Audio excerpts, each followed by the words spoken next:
Okay, class, this is a instructional video for problem number 15.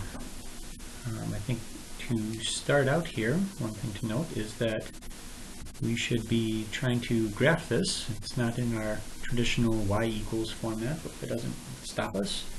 Notice here that y minus 1 is 0 when y is 1.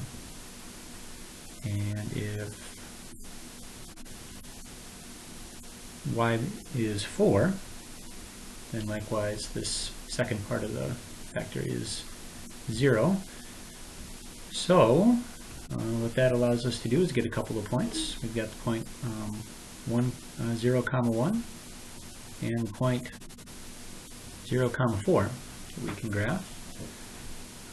If y is 0, then we have 0 minus 1 and 0 minus 4. Negative 1 times negative 4 is positive 4. We've got a point out here. This is a quadratic curve. I can choose a value somewhere between the two roots. So halfway between the two roots is 2.5. If y is 2.5, we're going to have 1.5 multiplied by negative 1.5. So that's negative 2.25. So if I graph that particular point, I think we'll be right about there.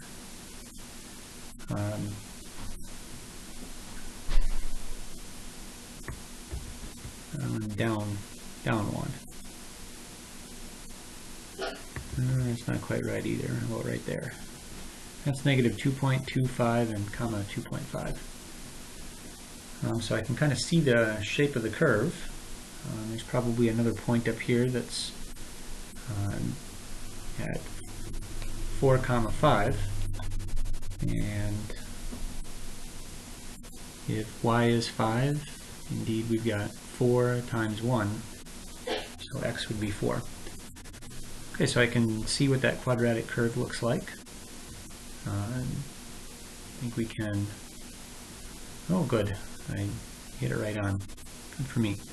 Okay, what we're really doing is trying to find this shaded area between the y-axis and this curve. Well, I think in class what we did is we looked at differentials. So we looked at this small rectangle and said that the one dimension on that rectangle is dy, and the other dimension is going to be this x distance. So it's the distance between x equals 0 and x equals some value that's given to us by this equation.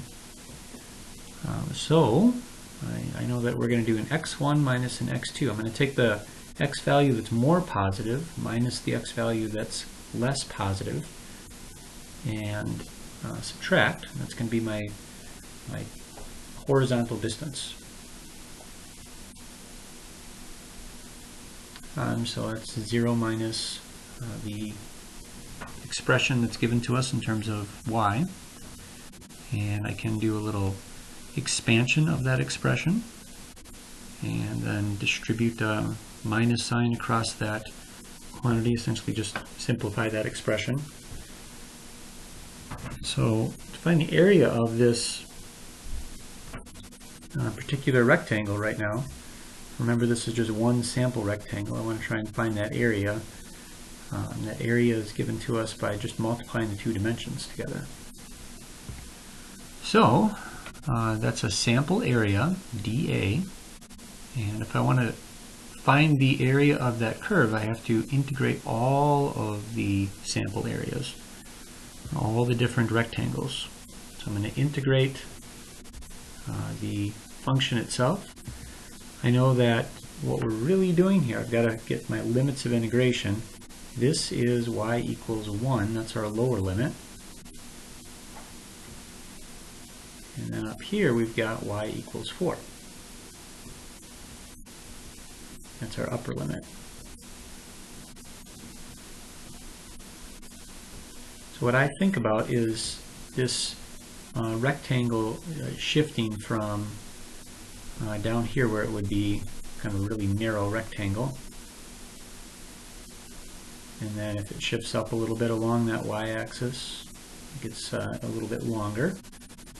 And if it shifts up a little bit more, it gets a little bit longer. And then starts to get shorter again. Oop, too short. So I'm just moving that rectangle up along the y-axis from y equals 1 up to y equals 4. Okay, so the antiderivative, I wrote that out here. We need to evaluate that antiderivative at y equals 4, and then evaluate that antiderivative at y equals 1, and find the difference. So that looks like this. So I've got the evaluation at y equals 4 and the evaluation at y equals 1.